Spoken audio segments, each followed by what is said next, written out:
Alright, what's up guys? I thought I would do a quick review on my Audi A4 B7. This one's a 2008. The B7 years run from about 04 to 08, I believe. Could be 04 or 05 to 08 or 09, something like that. But this is the 2008, the B7. There's a couple different models. This is the S line, you can see. Yep, so there's also the Quattro, which I believe is some kind of four-wheel drive. This one is just two-wheel drive, I believe forward wheel drive. And just to let you know, I bought it with a little bit of a crack. I think it got into a minor accident, but we'll do a quick walk around. And keep in mind, this car is now about 14 years old. Still in pretty good condition with the paint and everything. Look inside at the leather. Leather's still in really good shape. Except for right there on the driver's side, a little bit of a crack, but besides that, everything's pretty good. I've had to replace this thing once or twice because the clip seems to break off. Anyway, I think it broke and I just didn't bother fixing it again. Same thing with this retention thing right here to hold the mirror down. I've had to replace it because I pulled on it once and it ripped off. Anyway, the other side, it ripped off. I just decided not to replace it. I'll go look in the back. Oh, also the glove box, after all these years, finally broke. I'm not going to do it now, but when I open it, the hinge kind of falls down. The carpet's in pretty good condition, even after, you know, the roads being salted where I live. Granted, it's only been 1 year where they salted the road, and I keep it pretty clean. Back is in pretty good condition. No real tears or anything in the leather. One thing about Audis is the back seats are pretty small, so I don't usually have passengers that often in the back, but just keep that in mind. They're pretty narrow. I mean, you can move up the seats a little bit, but yeah, you know, it is what it is. Anyway, we'll keep going. No real major nicks or anything in the paint. Just, you know, the front grille I've thought about replacing, but anyway, probably not even worth it at this point. So a little history on the car. I bought it at 111,000 miles and I have it at 175,000 now, so I've had it for a while. I've changed many things on it. I've also been very adamant about regular maintenance. Luckily, I've done most of the maintenance on my own. That's kept costs way down. If you took this in all the time, then yes, Audis can be expensive. Yeah, so just some of the things I've replaced since I've had it. I do regular air filters, oil change, oil filters. I've changed the turbo diverter because this is a turbo. There's a whole issue with the AC not working, so I replaced the whole air conditioning system. The headlight bulbs I've had to replace twice. So these are aftermarket bulbs, or I mean aftermarket assemblies, but they seem to work pretty well for the most part. They've burned out once though. So there definitely are electrical issues with this car. Changed the belt tensioner, serpentine belt, PCV valves. I've changed the valve cover gasket twice. Coolant housing. Do regular tire rotations. Change the spark plugs a couple times. I had to do a brand new turbo at about 140,000 miles because I had a check engine light, and it still does have a check engine light. So the turbos on these, they run extremely hot. They tend to burn out, you know, sooner or later, which is kind of unfortunate, but you know, it is what it is. A boost pressure sensor. I've changed the front and rear rotors at about 153,000 miles. Regular brake changes. you know, redid the AC system, charged it, put in a new battery not that long ago. Had to replace the gas cap because the old one kind of cracked and broke off. The cabin air filter. Yeah, that's most of that. So I've had to change a lot on this car, but granted, it really hasn't left me stranded, I don't think ever, as long as I do regular maintenance. I've had to change a couple fuses too. We take a look. Good thing about Audis, at least the A4, is the trunk space is pretty big. So even though the back seat's not that big, the trunk is pretty large. Mine came with a full-size spare, and obviously the jack. So spare under there. Mine doesn't seem to hold air, but you can probably get a new one. The full-size jack over there in the corner. There's an emergency gas cap release right there. Right here. Not sure what's in there. You can also access the rear headlights. I've had to do a couple of times. Because, again, there are some electrical issues that come up with this car. I've had to change one of the fuses for the bulb here and do some minor soldering and stuff like that. Besides that, we did a nice walk around. Show you this side again. Leather's in pretty good condition. It does have a sunroof. Go in. So, let's see. It's the dash right there. So yeah, as you can see, I got about 175,000 miles on it. Gets pretty decent gas mileage. It says 20 city, 28 highway, about 23 combined. Seems to be about right. The only issue is, since it's turbo, I do have to use premium. But, you know, it gets decent gas mileage, so it balances out. So yeah, I do have the sunroof here. And I don't really use it all that much, but it's nice. Let's pull this back.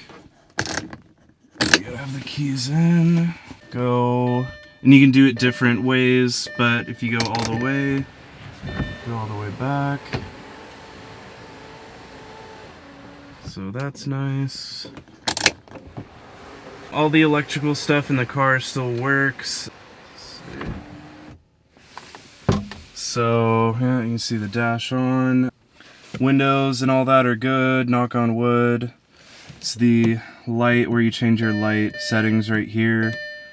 Yeah, I've had to totally redo the AC, the air conditioning, and the heating system. When I bought the car, the air conditioning was not working. So I had to basically replace everything, recharge it. It's kind of a pain in the butt, but I got it working. And then recently I moved to a colder area of the country, and I really needed the heat, and unfortunately it wasn't coming out very hot. It was coming out very not hot, I guess, you know, like I'd put it all the way max on the heat and it would only come out about 60 degrees. And when it was well below freezing, that wasn't enough. So it turned out being a bad heater core. You have to replace under the dash right there. Tried doing it myself and it's really not straightforward, so that was an expensive fix, but it works great now that we're rolling into spring and summer. Again, leather's decent condition. There's also lumbar support. The lumbar support on that side is manual for some reason, and then on the driver's side it's automatic. So you got your seat, things you can move the seat with this, back, forward, up, down, and then a lumbar support thing right here. I don't really mess with that too much. There are seat heaters, which is nice. I don't really mess with that too much either, because, oh, it's, you know, as long as the heat's working in the car, then I don't really need to goof with it. But that, you know, the seat heaters are nice to have as well. Obviously, shortly after I got the car, I replaced the radio. There's a radio that comes with it that has red kind of dials like the rest of the theme of the car. But unfortunately, since it's a 2008, it didn't have an aux or a Bluetooth. So I just decided to pull it out, put this in. It was pretty plug and play. The only problem with when I wire this in is now the sound only comes from the front speakers. So right there and right there. You can see down there and down there. But since it's usually just me driving, I don't have many passengers, it's not really that much of an issue. They're Bose speakers, they sound really good, bass is really nice. So yeah, you know, cars after 170,000 miles is still starts up just fine, runs great. We'll take a look under the hood real quick.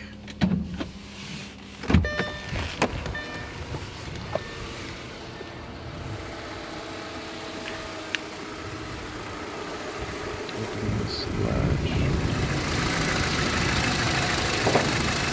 It's the engine bay.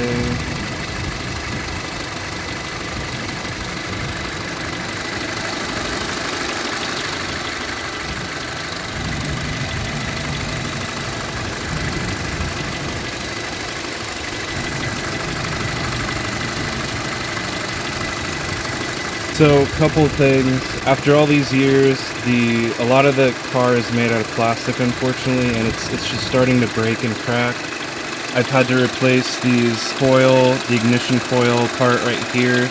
It was totally breaking and cracking. I just replaced that. This pipe right here was totally, I guess it's an intake pipe, was totally torn, and that's, you know, a vital component of the car, so I had to replace that. Not cheap part, by the way. It does burn oil, unfortunately, especially being a turbo. It runs extremely hot. That's the other thing, is you have to do oil changes no more. You can't go more than about 5,000 miles. Even though it's synthetic oil, you can't go about 10,000 like most other naturally aspirated cars. Since it's turbo and it runs so hot, you have to do the oil changes at about every 5,000 miles. Coolant fortunately leaks a little bit, and the coolant is an expensive European type, so that's kind of a pain in the butt to top off all the time, but there's some kind of coolant leak on the bottom. I can see where it's dripping. I'll have to look at it. Yeah, you know, since I got in an accident, some of the plastic came off, but some of the plastic in general is just starting to break off as well after all these years. But all in all, it's still fairly solid, still fairly clean under the hood. I've also had to replace the windshield washer motor, and it works okay now. And also, I believe the shock, this hydraulic thing to hold the hood up, and the and the latch here as well.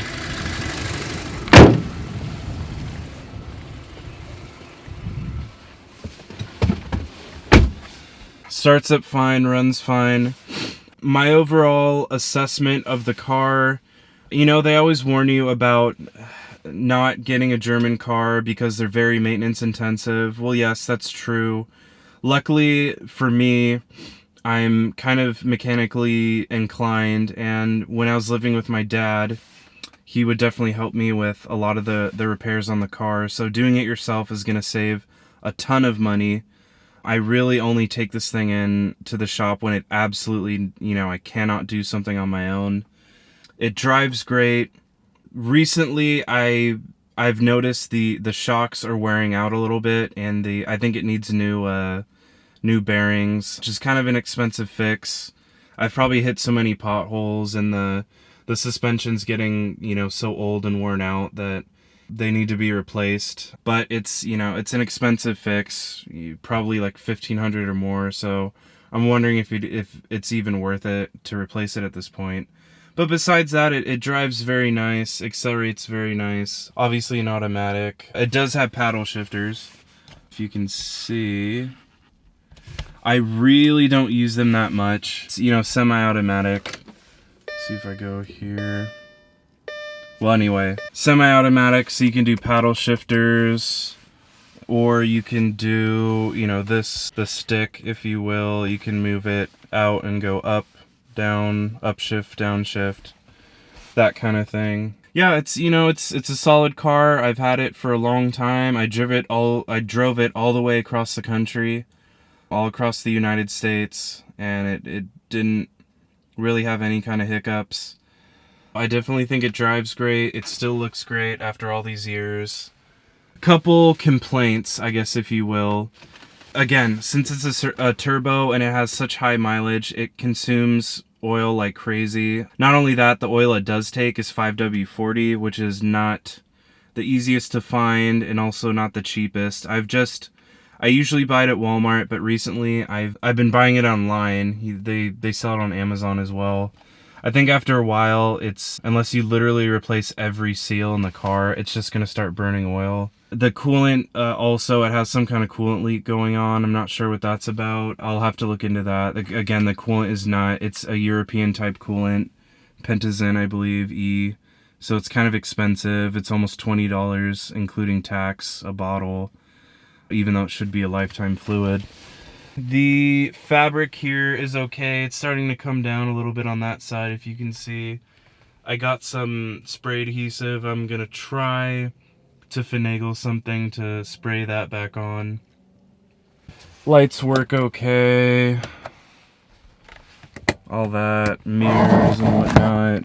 Again, this is the side that broke off. But yeah, just a couple gripes. The beeping when you don't have your seatbelt on gets super annoying. Again, that's a tiny little gripe, but it's just like beep, beep, beep. If you have the light on and you don't have your seatbelt on or open the door, it'll sound like it's flatlining. It's like beep. Kind of annoying, but you know, it's just the quirk of Audi, of a German car. Yeah, again, a lot of the plastic on the car is just starting to break off. Had to replace a lot of it, but you know, some of it I'm just like, whatever, I just deal with it. I've replaced the tires twice. Take a look at it.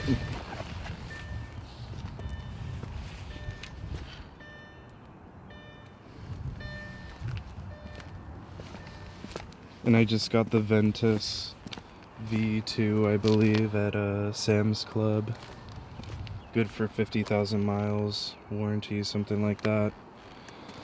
Also, this bumper, the whole bumper has to be replaced. I've tried JB welding this and that didn't really work, so the entire bumper has to be replaced. Also, if you have to replace any of the bulbs in here, unless you can finagle your hand in to pull them out, you technically need to drop this entire bumper. So a lot of the layout and the design is not that smart on Audi's part, but you know, is what it is. Still looks pretty cool. Take a look at the back again. Just a couple scuffs here and there, but not that bad.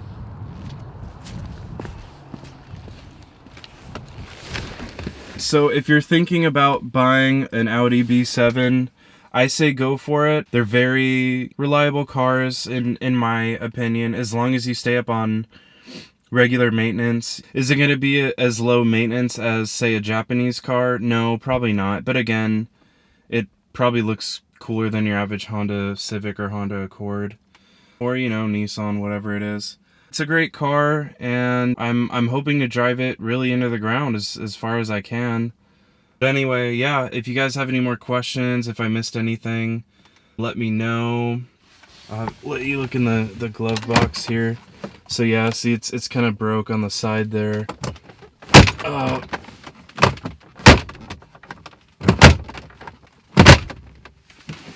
And I've tried replacing it with like a little joint thing, screwing it in, but it didn't really work, so I don't know. I may just not bother with it at this point. Anyway, so it's a great car. If you have any more questions or anything, let me know in the comments. Rate, comment, subscribe, all that good stuff, and I'll see you in the next one.